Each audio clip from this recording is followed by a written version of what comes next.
Hi hello everyone, welcome to my channel Srushti tutorial for maths. ನಾನು ಇವತ್ತು Karnataka state level preparatory exam paper 1 mathematics ಅಲ್ಲಿ ಬರ್ತಕ್ಕಂತಹ questions ಅನ್ನ solve ಮಾಡ್ತಕ್ಕಂಥದನ್ನ ತಿಳಿಸ್ತಾ ಇದ್ದೀನಿ.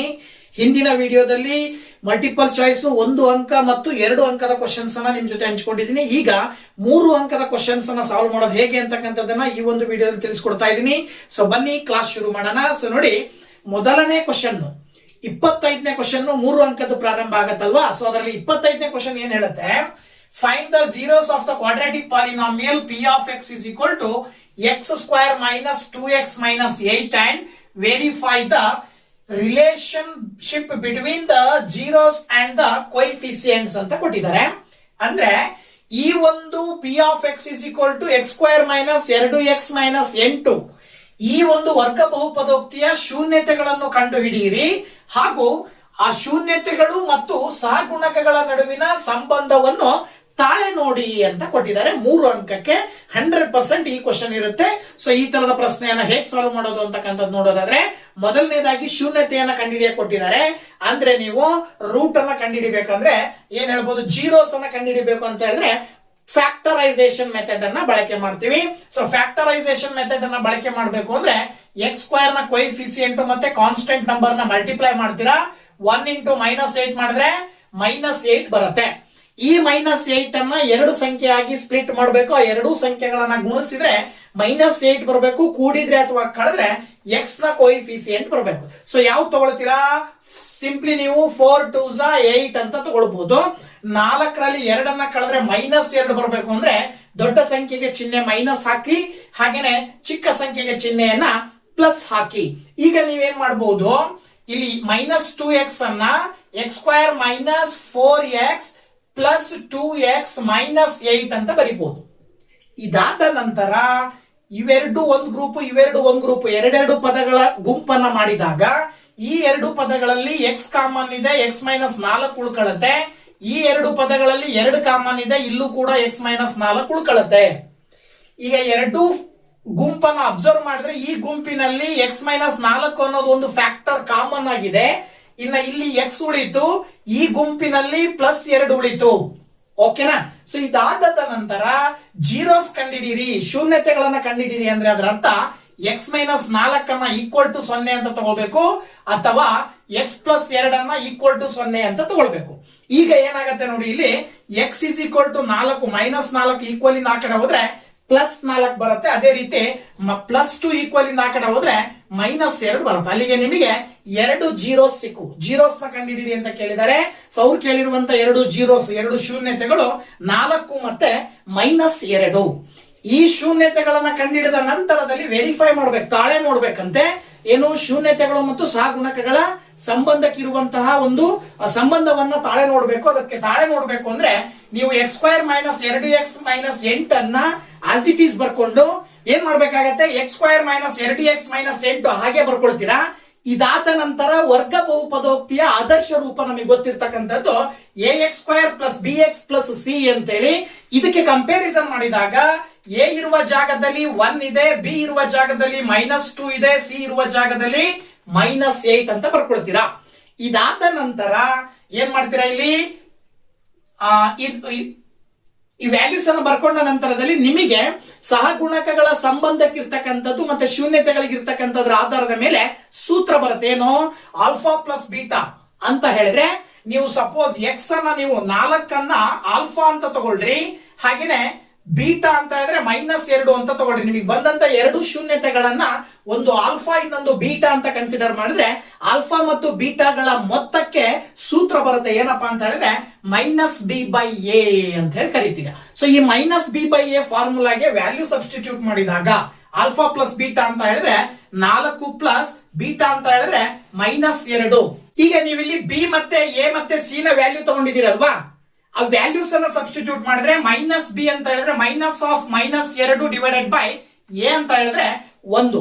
ಇದನ್ನ ಸಿಂಪ್ಲಿಫೈ ಮಾಡಿದ್ರೆ ನೋಡಿ, ಇಲ್ಲಿ ಪ್ಲಸ್ ಇಂಟು ಮೈನಸ್ -2 ಬರುತ್ತೆ, minus into minus +2 divided by 1. So 4ರಲ್ಲಿ 2 ಕಳೆದ್ರೆ 2, ಈ ಕಡೆನೂ ಕೂಡ 2, ಲೆಫ್ಟ್ ಸೈಡ್ ಮತ್ತೆ ರೈಟ್ ಸೈಡ್ ಎರಡೂ ಕಡೆ ಸೇಮ್ ಬರ್ತಾ ಇದೆ. ಅಂದ್ರೆ ನಾವು ತಾಳೆ ನೋಡಿದಾಗ ಇದು ಸರಿ ಇದೆ ಅಂತ ಅರ್ಥ. ಇದೇ ರೀತಿ ಈ ಎರಡು ಜೀರೋಸ್ ನ ಪ್ರಾಡಕ್ಟ್ ಗೆ ಸಂಬಂಧಪಟ್ಟ ಹಾಗೆ ಆಲ್ಫಾ ಮತ್ತು ಬೀಟಾದ ಗುಣಲಬ್ಧವು C/A ಗೆ ಸಮ ಇರುತ್ತೆ ಅಂತಕ್ಕಂಥ ಸೂತ್ರ. ಈ ಸೂತ್ರಕ್ಕೆ ವ್ಯಾಲ್ಯೂಸ್ ಅನ್ನು ಸಬ್ಸ್ಟಿಟ್ಯೂಟ್ ಮಾಡಿದಾಗ ಆಲ್ಫಾ ಅಂತ ಹೇಳಿದ್ರೆ 4, ಬೀಟಾ ಅಂತ ಹೇಳಿದ್ರೆ -2, that is equal to C ಅಂತ ಹೇಳಿದ್ರೆ ಏನು -8 ಡಿವೈಡೆಡ್ ಬೈ ಎ ಅಂತ ಹೇಳಿದ್ರೆ 1. ದೆನ್ 4 ಇಂಟು -2 ನ ಮಲ್ಟಿಪ್ಲೈ ಮಾಡಿ ನಿಮಗೆ -8 ಬರುತ್ತೆ.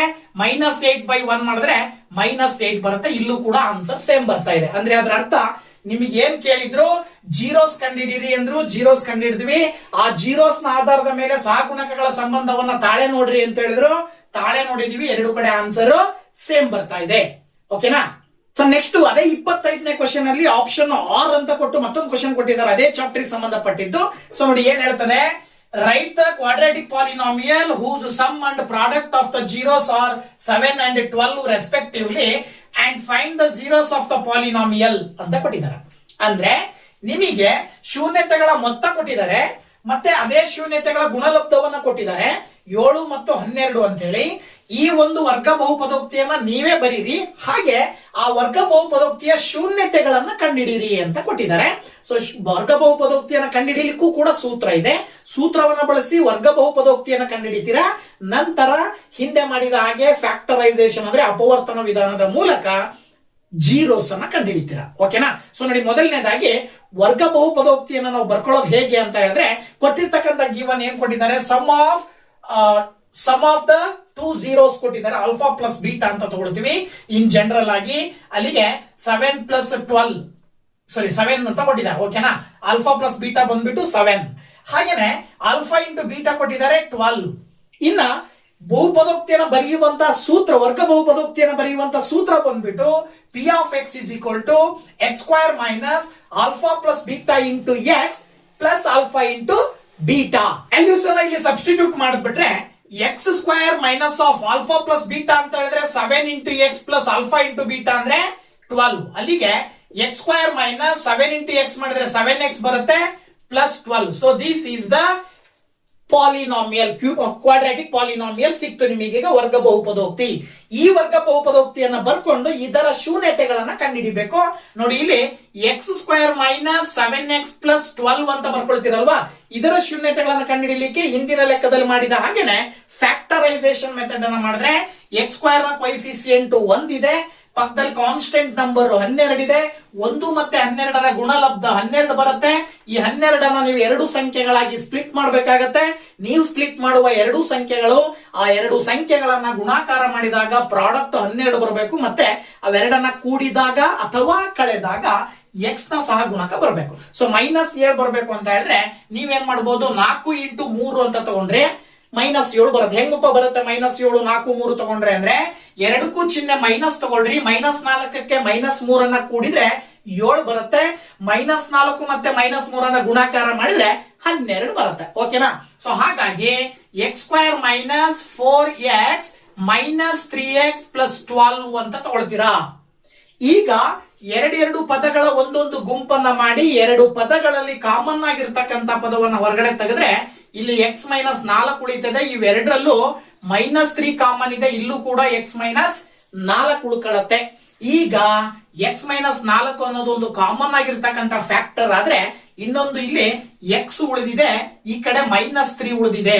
ಸೊ ಈಗ ನೀವು x - 4 ಅನ್ನ ನೀವು ಈಕ್ವಲ್ ಟು 0 ಅಂತ ತಗೊಳ್ರಿ, ಅಥವಾ x - 3 ಅನ್ನ ಈಕ್ವಲ್ ಟು 0 ಅಂತ ನೀವು ತಗೊಂಡ್ರಿ ಅಂತ ಹೇಳಿದ್ರೆ ನೋಡಿ, ಇಲ್ಲಿ x = 4 ಬರುತ್ತೆ, ಹಾಗೇನೆ ಇಲ್ಲಿ x = 3 ಬರುತ್ತೆ.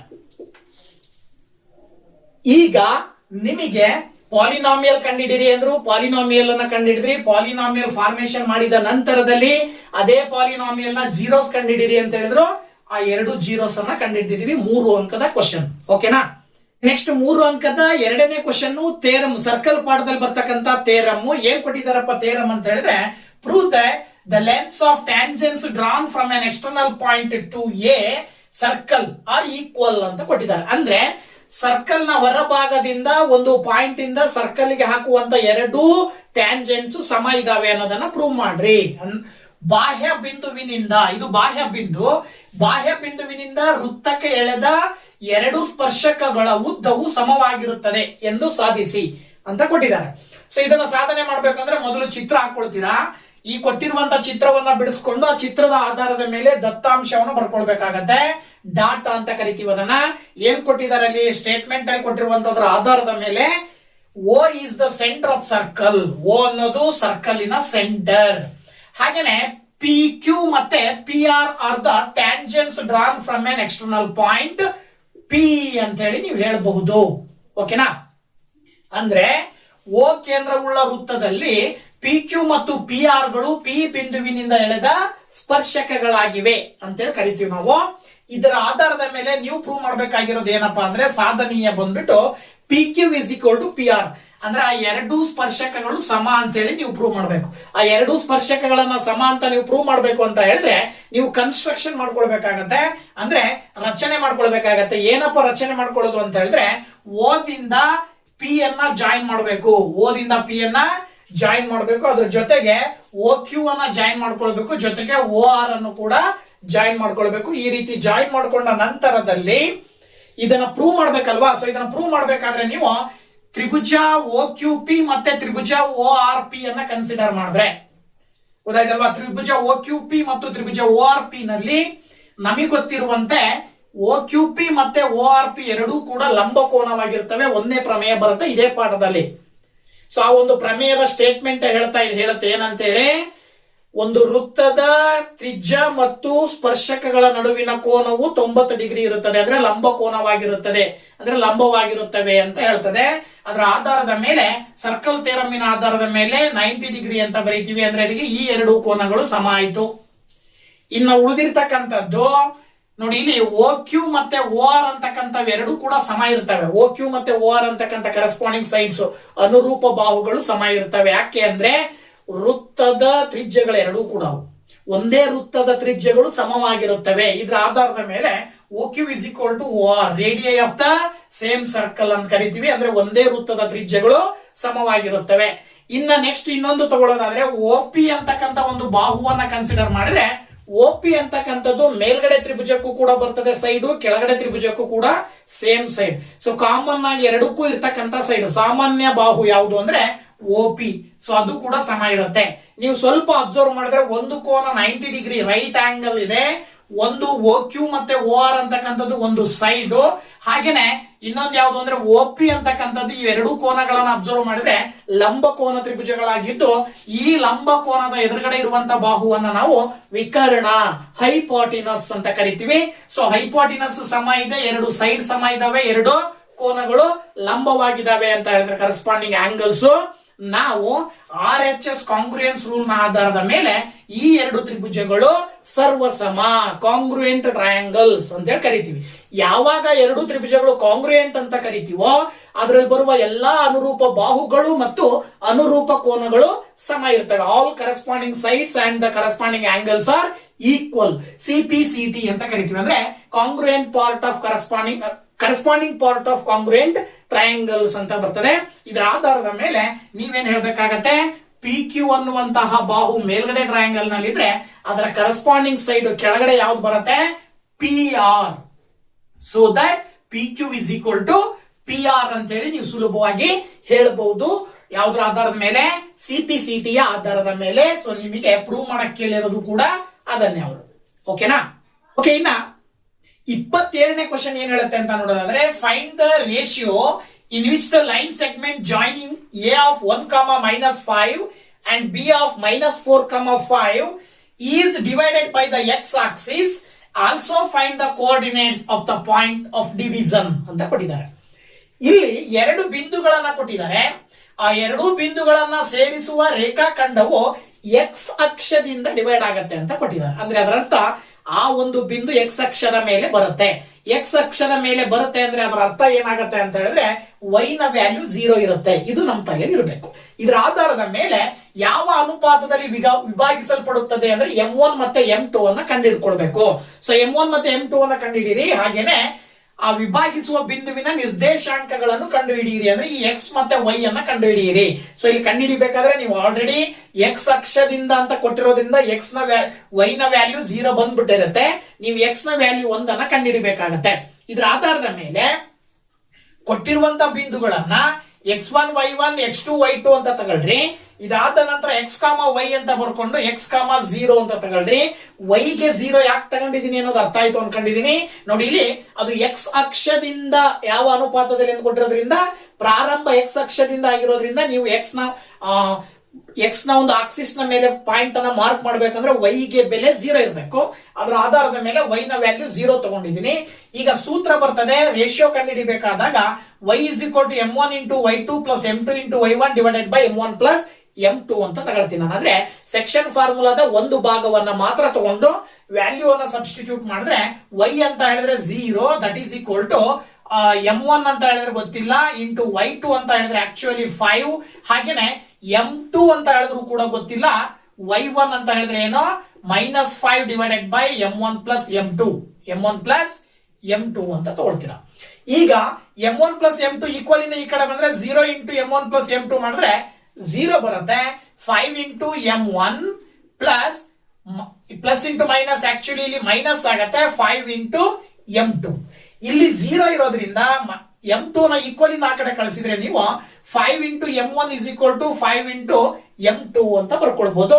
ಎರಡು ಕಡೆ 5 ಕ್ಯಾನ್ಸಲ್ ಮಾಡಿದ್ರೆ m1 / m2 = 1/1 ಅಂತ ಬರ್ತದೆ. ಅದರ ಅರ್ಥ ಏನು ಅಂದ್ರೆ m1 / m2 ನ ರೇಷಿಯೋ ಬಂದು 1:1 ಬರ್ತದೆ ಅಂತ ಅರ್ಥ. ಸೊ ಯಾವಾಗ ರೇಷಿಯೋ 1:1 ಬರ್ತದೆ ಅಂತ ಹೇಳಿದ್ರೆ ಅದು ಮಿಡ್ ಪಾಯಿಂಟ್ ಆಗಿರುತ್ತೆ. ಸೊ ನೀವು ಮಿಡ್ ಪಾಯಿಂಟ್ ಕಂಡುಹಿಡಿಬೇಕಾಗಿರೋದ್ರಿಂದ ಮಿಡ್ ಪಾಯಿಂಟ್ ಫಾರ್ಮುಲಾವನ್ನ ಹಾಕ್ಬಿಟ್ರೆ ನಿಮಗೆ ಆನ್ಸರ್ ಬರುತ್ತೆ. ಈ y ನ ವ್ಯಾಲ್ಯೂ ಗೊತ್ತಿದೆ, x ನ ವ್ಯಾಲ್ಯೂ ಕಂಡುಹಿಡಿಬೇಕಂದ್ರೆ ಮಿಡ್ ಪಾಯಿಂಟ್ ಫಾರ್ಮುಲಾದಲ್ಲಿ x1 + x2 / 2 ಮಾಡಿದ್ರೆ x ನ ಕೋಆರ್ಡಿನೇಟ್ ಸಿಗುತ್ತೆ, x ನ ಬಿಂದುವಿನ ಮೊತ್ತ ಬೆಲೆ ಸಿಗುತ್ತೆ. ಅದರ ಆಧಾರದ ಮೇಲೆ x = x1 + x2 / 2 ಮಾಡಿದ್ರಿ ಅಂತ ಹೇಳಿದ್ರೆ x1 ಅಂತ ಹೇಳಿದ್ರೆ ಇಲ್ಲಿ ಇದೆಯಲ್ಲ x1 ಯಾವುದು 1, ಹಾಗೇನೆ x2 ಅಂತ ಹೇಳಿದ್ರೆ ಏನು -4 / 2 ಮಾಡಿದ್ರಿ ಅಂದ್ರೆ 1 ಪ್ಲಸ್ ಇಂಟು ಮೈನಸ್ -4 / 2 ಆಗುತ್ತೆ. ಸಿಂಪ್ಲಿಫೈ ಮಾಡಿದ್ರೆ ನಿಮಗೆ ಏನ್ ಬರುತ್ತೆ, x = -3 / 2 ಬಂತು. So therefore x, y ಕಂಡುಹಿಡಿಯಕ್ಕೆ ಹೇಳಿದಾರಲ್ವಾ, ಸೊ x, y ಏನ್ ಬರುತ್ತೆ ನಿಮಗೆ ಇಲ್ಲಿ -3/2, ಇನ್ನೊಂದು y ನ ಬೆಲೆ 0 ಅಂತ ಬರೀತಾರೆ. So this is the answer. So ratio m1 / m2 ಕೇಳಿದ್ರು, m1 / m2 ಬಂದ್ಬಿಟ್ಟು 1:1 ಬಂದ್ರೆ ಪಾಯಿಂಟ್ ಕೋಆರ್ಡಿನೇಟ್ ಅನ್ನ ಕಂಡುಹಿಡಿರಿ ಅಂದಿದ್ರು. ಕೋಆರ್ಡಿನೇಟ್ ಬಂದು -3/2, 0 ಅಂತ ಹೇಳಿ ಹೇಳ್ಬೇಕಾಗತ್ತೆ ಈ ಕ್ವಶನ್ ಗೆ. ಓಕೆನಾ? ಸೊ ಇನ್ನು ನೆಕ್ಸ್ಟ್ 28ನೇ ಕ್ವಶನ್ ನೋಡಿ ಏನ್ ಹೇಳ್ತದೆ ಅಂದ್ರೆ D is a point on the side BC of a triangle ABC such that angle ADC is equal to angle BAC. Prove that AC² is equal to BC into CD ಅಂತ ಕೊಟ್ಟಿದ್ದಾರೆ. ಇದರ ಆಧಾರದ ಮೇಲೆ ಇಲ್ಲಿ ತ್ರಿಭುಜ ABC ಯಲ್ಲಿ angle ADC ಮತ್ತು angle BAC ಸಮ ಇರುವಾಗ DEಯು DU BC ಯ ಮೇಲಿನ ಒಂದು ಬಿಂದುವಾಗಿದೆ. ಹಾಗಾದರೆ AC² is equal to BC into CD ಎಂದು ಸಾಧಿಸಿ ಅಂತ ಕೊಟ್ಟಿದ್ದಾರೆ.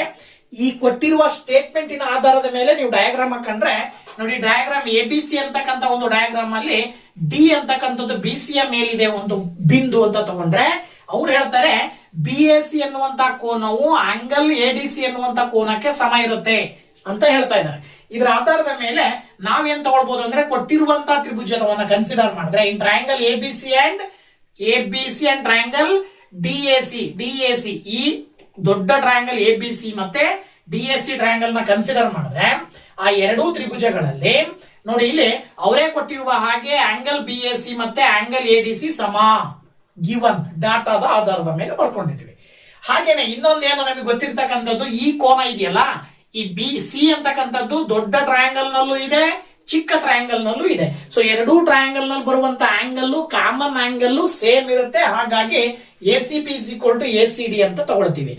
ಎರಡು ಆಂಗಲ್ಸ್ ಈಕ್ವಲ್ ಇದಾವೆ ಅಂದ್ರೆ AA ಕ್ರಿಟೀರಿಯಾದ ಆಧಾರದ ಮೇಲೆ, AA ನಿರ್ದೇಶಾಂಕದ ಆಧಾರದ ಮೇಲೆ ತ್ರಿಭುಜ ABC ಮತ್ತು ತ್ರಿಭುಜ ADC ಅಥವಾ DAC ಅಂತಕ್ಕಂಥದ್ದು ಅನುರೂಪವಾಗಿರ್ತವೆ. ಅಂದ್ರೆ ಏನಾಗಿರ್ತವೆ ಅಂತ ಹೇಳಿದ್ರೆ ಸಿಮಿಲರ್ ಆಗಿರ್ತವೆ ಅಂತ ಕರಿತೀವಿ.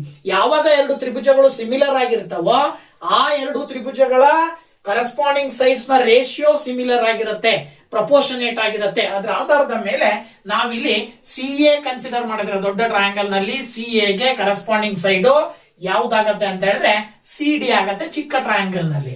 ಹಾಗೇನೆ ಸಿ ಬಿ ಗೆ ಕನ್ಸಿಡರ್ ಮಾಡಿದ್ರೆ ದೊಡ್ಡ ಟ್ರಯಾಂಗಲ್ ನಲ್ಲಿ ಸಿ ಬಿ ಗೆ ಕನ್ಸಿಡರ್ ಮಾಡಿದ್ರೆ ಚಿಕ್ಕ ಟ್ರಯಾಂಗಲ್ ನಲ್ಲಿ ಯಾವ್ದಾಗತ್ತೆ ಸಿ ಎ ಆಗತ್ತೆ. ಸೊ ಅಲ್ಲಿಗೆ C A by C D is equal to C B by C A ಅಂತ ಕನ್ಸಿಡರ್ ಮಾಡಿದ್ರೆ, ಸೊ ಈಗ ಕ್ರಾಸ್ ಮಲ್ಟಿಪ್ಲಿಕೇಶನ್ ಮಾಡಿದ್ರೆ C A into C A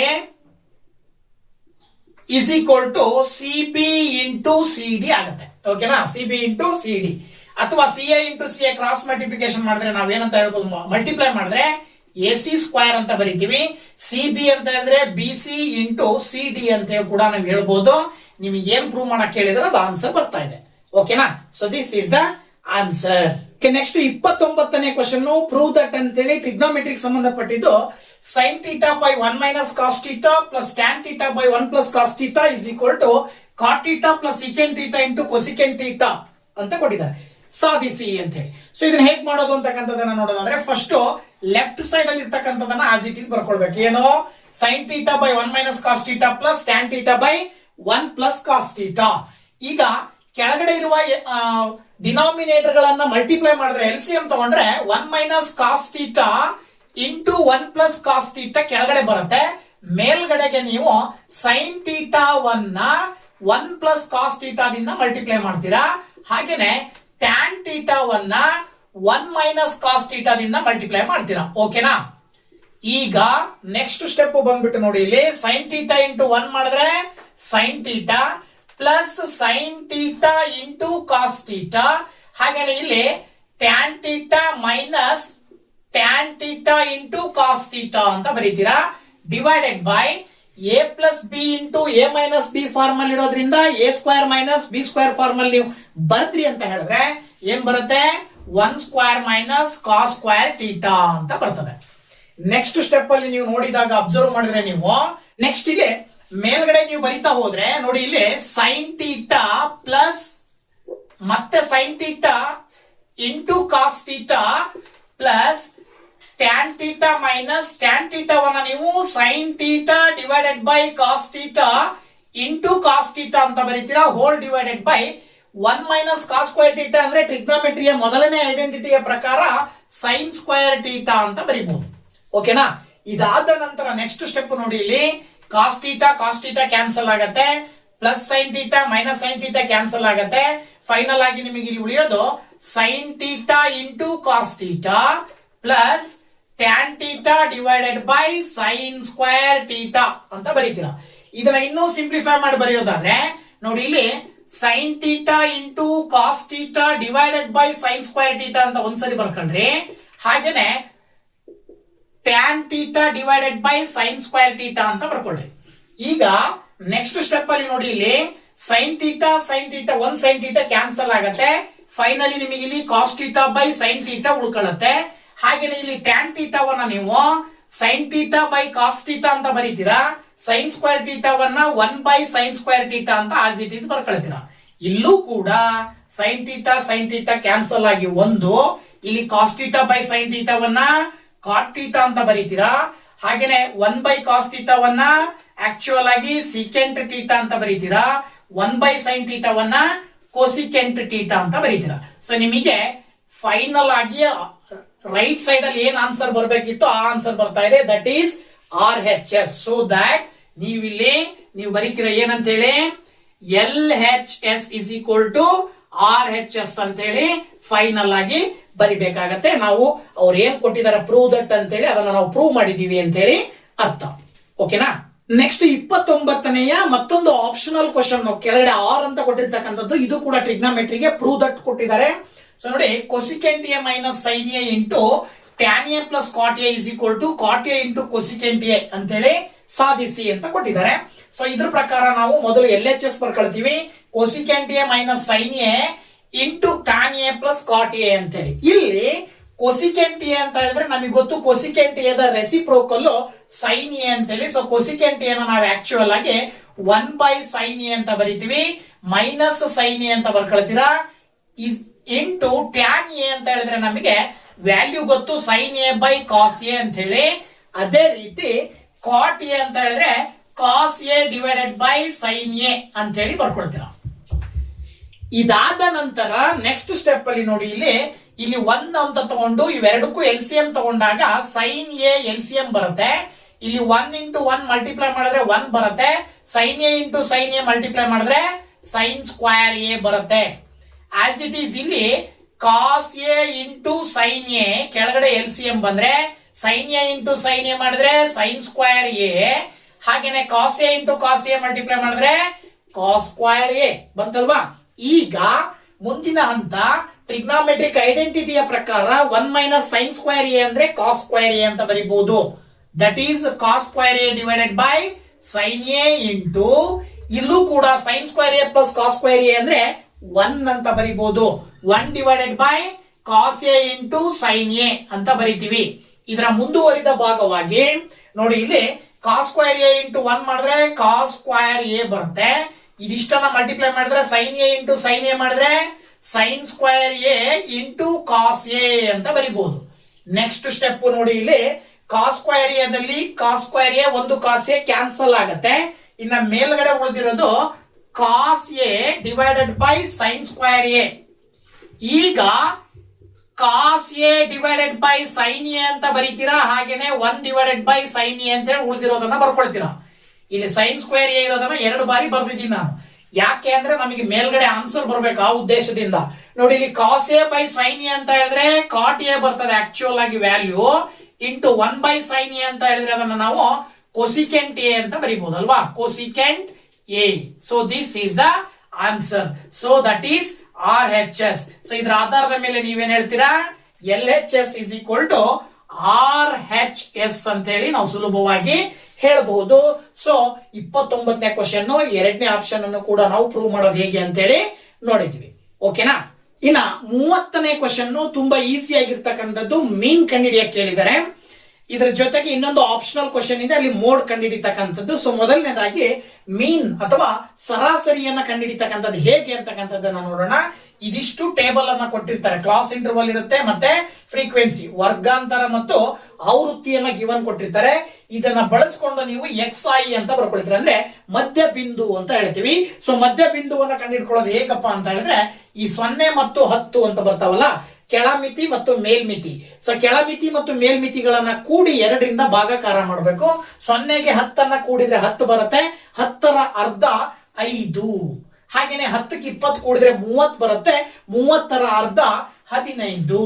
ಹಾಗೇನೆ 20ಕ್ಕೆ 30 ಕೂಡಿದ್ರೆ ನಿಮಗೆ 50 ಬರುತ್ತೆ, 50ರ ಅರ್ಧ 25. ಹಾಗೆ 30 ಮತ್ತೆ 40ರ ಮಧ್ಯೆ ಬರ್ತಕ್ಕಂಥದ್ದು 35. ಹಾಗೆ 40 ಮತ್ತು 50ರ ಮಧ್ಯೆ ಬರ್ತಕ್ಕಂಥದ್ದು 45 ಅಂತೇಳಿ ಸುಲಭವಾಗಿ ಹೇಳಬಹುದು. ಇದಾದ ನಂತರ ಫ್ರೀಕ್ವೆನ್ಸಿಯನ್ನ ಟೋಟಲ್ ಹಾಕೊಳ್ಬೇಕು, ಆವೃತ್ತಿಗಳನ್ನ ಕೂಡಬೇಕು, ಆವೃತ್ತಿಗಳನ್ನ ಕೂಡಿ ಇಲ್ಲಿ ಬರೀತೀರಾ ಆನ್ಸರ್ ಅನ್ನ. ಹಾಗೇನೆ ಅದಾದ ನಂತರ 4 ಆವೃತ್ತಿ ಮತ್ತು ಮಧ್ಯ ಬಿಂದುವನ್ನ ಗುಣಾಕಾರ ಮಾಡಿ ಇಲ್ಲಿ ಬರೀತಾ ಹೋಗ್ಬೇಕು. ಅರ್ಥ ಆಯ್ತಲ್ವಾ. ಸೊ ನೋಡೋಣ, ಇಲ್ಲಿ ಇವಿಷ್ಟನ್ನ ಕೂಡಿದಾಗ ಆನ್ಸರ್ ಏನ್ ಬರುತ್ತೆ ಅಂತ ಹೇಳಿ. ಸೊ ಇವಿಷ್ಟನ್ನ ಕೂಡಿದಾಗ ನಿಮಗೆ 50 ಬರ್ತದೆ. ಹಾಗೆ ಇವಿಷ್ಟನ್ನ ಮಲ್ಟಿಪ್ಲೈ ಮಾಡ್ತಾ ಹೋಗ್ರಿ, 4 5 20 ಬರುತ್ತೆ. ಹಾಗೆ 15 ಮತ್ತು 9 ನೀವು ಗುಣಾಕಾರ ಮಾಡಿದ್ರೆ 135 ಬರುತ್ತೆ. ಸೊ ಹಾಗೆ 15 ಇಂಟು 25 ಮಲ್ಟಿಪ್ಲೈ ಮಾಡಿದ್ರೆ ನೆಕ್ಸ್ಟ್ 14 ಇಂಟು 35 ಮಾಡಿದ್ರೆ 490 ಬರುತ್ತೆ. ಹಾಗೆ 8 ಇಂಟು 45 ಮಾಡಿದ್ರೆ ನಿಮಗೆ 360 ಬರುತ್ತೆ. ಈಗ FI ಮತ್ತೆ XI ಮಲ್ಟಿಪ್ಲೈ ಮಾಡಿದಾಗ ಬಂದಂತ ಪ್ರಾಡಕ್ಟ್ ಅನ್ನ ಕೂಡಿದಾಗ ಆನ್ಸರ್ ನಿಮಗೆ 1380 ಬರುತ್ತೆ. ಇವೆರಡನ್ನ ಬಳಸ್ಕೊಂಡು ಮೀನ್ ಕಂಡುಹಿಡಿಯುವಂತ ಸೂತ್ರ X bar is equal to sum of FI into XI divided by sum of FI ಅಂತ ಸೂತ್ರ. ಆ ಸೂತ್ರಕ್ಕೆ ವ್ಯಾಲ್ಯೂಸ್ ಅನ್ನ ಸಬ್ಸ್ಟಿಟ್ಯೂಟ್ ಮಾಡಿದ್ರೆ 1380 ಡಿವೈಡೆಡ್ ಬೈ 50. ನೋಡಿ, 0 ಕ್ಯಾನ್ಸಲ್ ಆಗಿ ನಿಮಗೆ 5ರಿಂದ 138 ಭಾಗಾಕಾರ ಮಾಡಿದ್ರೆ 5 2 10, ನೆಕ್ಸ್ಟ್ 3 ಉಳಿತು 38 ಆಗತ್ತೆ. 5 7 35, ಮತ್ತೆ 3 ಉಳಿತು 5 6 30. ಓಕೆನಾ, 27.6 ಬರುತ್ತೆ. ಪಾಯಿಂಟ್ ಕಟ್ಟಿ 6 ಮಲ್ಟಿಪ್ಲೈ ಮಾಡಿದ್ರೆ X ಬಾರ್ ಸರಾಸರಿಯ ಬೆಲೆ ಬಂದು 27.6 ಅಂತ ಹೇಳಿ ನೀವು ಸುಲಭವಾಗಿ ಇದಕ್ಕೆ ಆನ್ಸರ್ ನ ಹೇಳಬಹುದು. ಈಗ 30ನೇ ಕ್ವಶನ್, ಮೋಡ್ ಕಂಡುಹಿಡಿತಕ್ಕಂಥದ್ದು ಹೇಗೆ ಅಂತಕ್ಕಂಥದ್ದನ್ನ ನೋಡೋಣ. ಸೊ ನೋಡಿ, find the mode for the following data. ಕೆಳಗಿನ ಆವೃತ್ತಿ ವಿತರಣಾ ಪಟ್ಟಿಗೆ ಬಹುಲಕವನ್ನು ಕಂಡುಹಿಡಿಯಿರಿ ಅಂತ ಕೊಟ್ಟಿದ್ದಾರೆ. ಸೊ ಈಗ ವರ್ಗಾಂತರ ಮತ್ತೆ ಆವೃತ್ತಿಯನ್ನ ಕೊಟ್ಟಿರ್ತಕ್ಕಂಥದ್ದನ್ನ ನೋಡಿಕೊಂಡು ಇದರ ಆಧಾರದ ಮೇಲೆ ನೀವು ಮೊದಲು ಮಾಡೆಲ್ ಕ್ಲಾಸ್ ಅನ್ನ ಸೆಲೆಕ್ಟ್ ಮಾಡಬೇಕು. ಮಾಡೆಲ್ ಕ್ಲಾಸ್ ಅನ್ನ ಸೆಲೆಕ್ಟ್ ಮಾಡೋದು ತುಂಬಾ ಈಸಿ. ಏನ್ ಮಾಡಬೇಕು ಅಂದ್ರೆ ವರ್ಗಾಂತರ ಆವೃತ್ತಿಯನ್ನ ನೀವು ಅಬ್ಸರ್ವ್ ಮಾಡಬೇಕು. ಫ್ರೀಕ್ವೆನ್ಸಿಯನ್ನ ನೋಡಿದಾಗ ಹೈಯೆಸ್ಟ್ ಫ್ರೀಕ್ವೆನ್ಸಿ ಯಾವ್ದಿರುತ್ತೋ ಅದನ್ನು ನಾವು ಮಾಡೆಲ್ ಕ್ಲಾಸ್ ಅಂತ ಹೇಳಿ ಕರಿತೀವಿ, ಅಂದ್ರೆ ಬಹುಲಕದ ವರ್ಗಾಂತರ. ಸೊ ಇಲ್ಲಿ ಬಹುಲಕದ ವರ್ಗಾಂತರ ಯಾವ್ದಪ್ಪ ಅಂತ ಹೇಳಿದ್ರೆ 8 ಆವೃತ್ತಿ ಜಾಸ್ತಿ ಇರೋದ್ರಿಂದಾಗಿ 25 35 25 to 35 ಅನ್ನ ನಾವು ಬಹುಲಕದ ವರ್ಗಾಂತರ ಅಂತೇಳಿ ನಾವು ಕರಿತೀವಿ. ಓಕೆನಾ? ಬಹುಲಕದ ವರ್ಗಾಂತರ ಯಾವುದು? 25 to 35. ಯಾವಾಗ ನೀವು ಬಹುಲಕದ ವರ್ಗಾಂತರವನ್ನ ಆಯ್ಕೆ ಮಾಡಿದ್ರೋ ಇದರ ಆಧಾರದ ಮೇಲೆ ಫಾರ್ಮುಲಾಗೆ ನಿಮಗೆ ಬೇಕಾಗಿರುವಂತಹ ವ್ಯಾಲ್ಯೂಸ್ ಅನ್ನ ಬರ್ಕೊಳ್ತಾ ಹೋಗ್ತೀರಾ. ಫಾರ್ಮುಲಾಗೆ ನಿಮಗೆ ಎಲ್ ಬೇಕು. ಎಲ್ ಅಂದ್ರೆ ಲೋಯರ್ ಲಿಮಿಟ್, ಅಂದ್ರೆ ಕೆಳಮಿತಿ. ಯಾವ ವರ್ಗಾಂತರವನ್ನ ಬಹುಲಕದ ವರ್ಗಾಂತರ ಅಂತ ಆಯ್ಕೆ ಮಾಡಿರ್ತೀರಿ ಅದರ ಲೋಯರ್ ಲಿಮಿಟ್ ಕೆಳಮಿತಿಯನ್ನ ನೀವು ತಗೊಳ್ಬೇಕಾಗತ್ತೆ. 25 ಎಲ್ ನ ಬೆಲೆ ಆಗಿರುತ್ತೆ. ಇನ್ನ ಹೆಚ್ಚ್ ಅಂತ ಹೇಳಿದ್ರೆ size of the class interval, ಅಂದ್ರೆ ವರ್ಗಾಂತರದ ಗಾತ್ರ. ವರ್ಗಾಂತರದ ಗಾತ್ರ ಯಾವಾಗ ಸಿಗುತ್ತೆ ಅಂದ್ರೆ ಮೇಲ್ಮಿತಿಯಲ್ಲಿ ಕೆಳಮಿತಿಯನ್ನ ಕಳೆದಾಗ ಸಿಗುತ್ತೆ. ಸೊ ಮೇಲ್ಮಿತಿ ಎಷ್ಟಿದೆ? 35 ಇದೆ, ಕೆಳಮಿತಿ 25 ಇದೆ. 35ರಲ್ಲಿ 25 ಕಳೆದ್ರೆ ನಿಮಗೆ ವರ್ಗಾಂತರದ ಗಾತ್ರ ಸಿಗುತ್ತೆ. ದಟ್ ಈಸ್ ದ ಹೆಚ್. ಇನ್ನ F0 ಅಂತ ಹೇಳಿದ್ರೆ ಯಾವ ಒಂದು ವರ್ಗಾಂತರವನ್ನ ಬಹುಲಕದ ವರ್ಗಾಂತರ ಅಂತ ಆಯ್ಕೆ ಮಾಡಿರ್ತೀರೋ ಅದರ ಹಿಂದಿನ ವರ್ಗಾಂತರದ ಫ್ರೀಕ್ವೆನ್ಸಿಯನ್ನ ನೀವು F0 ಅಂತ ತಗೊಳ್ಬೇಕು. ಬಹುಲಕದ ವರ್ಗಾಂತರದ ಫ್ರೀಕ್ವೆನ್ಸಿಯನ್ನ F1 ಅಂತ ತಗೊಳ್ಬೇಕು. ಅದರ ಮುಂದಿನ ಫ್ರೀಕ್ವೆನ್ಸಿಯನ್ನ F2 ಅಂತ ತಗೊಳ್ಬೇಕು. ಇದ್ರ ಕಡೆ ಗಮನ ಇರಬೇಕು. ಇದ್ರ ಆಧಾರದ ಮೇಲೆ ವ್ಯಾಲ್ಯೂಸ್ ಅನ್ನ ಬರ್ಕೊಳ್ರಿ. 4 ಮತ್ತೆ 8 ಮತ್ತೆ 7. ಸೊ ಈಗ ಫಾರ್ಮುಲಾಗೆ ನೀವು ವ್ಯಾಲ್ಯೂಸ್ ಅನ್ನ ಸಬ್ಸ್ಟಿಟ್ಯೂಟ್ ಮಾಡ್ತೀರಾ. ಫಾರ್ಮುಲಾ ಬಂದ್ಬಿಟ್ಟು mode is equal to L plus F1 minus F0 divided by 2 into F1 minus F0 minus F2 into H ಅಂತಕ್ಕಂಥದ್ದು ಸೂತ್ರ. ಸೂತ್ರಕ್ಕೆ ವ್ಯಾಲ್ಯೂಸ್ ಅನ್ನ ಸಬ್ಸ್ಟಿಟ್ಯೂಟ್ ಮಾಡ್ತಾ ಹೋಗೋದಾದ್ರೆ ಮೊದಲನೇದಾಗಿ 25 ಪ್ಲಸ್ F1 ಅಂತ ಹೇಳಿದ್ರೆ 8 ಮೈನಸ್ F0 ಅಂತ ಹೇಳಿದ್ರೆ 4 divided by 2 into F1 ಬಂದ್ಬಿಟ್ಟು 8 ಇದೆ. ಹಾಗೇನೆ F0 ಬಂದ್ಬಿಟ್ಟು 4 ಮೈನಸ್ F2 ಅಂತ ಹೇಳಿದ್ರೆ ಎಷ್ಟು? 7 ಇಂಟು ಹೆಚ್ ಅಂತ ಹೇಳಿದ್ರೆ ಎಷ್ಟು ಬರುತ್ತೆ? 10 ಅಂತ ಬರ್ಕೊಳ್ತೀರಾ. ಈಗ ಸಿಂಪ್ಲಿಫೈ ಮಾಡ್ತಾ ಹೋದಾಗ ನೋಡಿ ಇಲ್ಲಿ mode is equal to 25 plus 8 minus 4 ಮಾಡಿದ್ರೆ 4 ಬರುತ್ತೆ. ಹಾಗೆ 2 8 ಮಾಡಿದ್ರೆ 16 ಬರುತ್ತೆ. ಎರಡಕ್ಕೂ ಚಿಹ್ನೆ ಮೈನಸ್ ಇರೋದ್ರಿಂದ ಕೂಡ್ತೀರಾ 11 ಬರ್ತದೆ. ಇಂಟು 10 ಅಂತ ಬರ್ಕೊಳ್ತೀರಾ. Next step mod is equal to 25 plus 4 divided by 16 minus 11 ಮಾಡಿದ್ರೆ 5 ಬರ್ತದೆ. ಸೊ 16 minus 7 ಮಾಡಿದ್ರೆ 11 ಮಾಡಿದ್ರೆ 5 ಬರ್ತದೆ. ಇಂಟು 10 ಮಾಡಿದ್ರೆ 5 2 10 4 2s 8 ಬರುತ್ತೆ. ದೆನ್ 25 ಪ್ಲಸ್ 8 ಅನ್ನ ಆಡ್ ಮಾಡಿದ್ರೆ ನೀವು 33 ಬರುತ್ತೆ. So this is the mode, ಅಂದ್ರೆ ಬಹುಲಕ.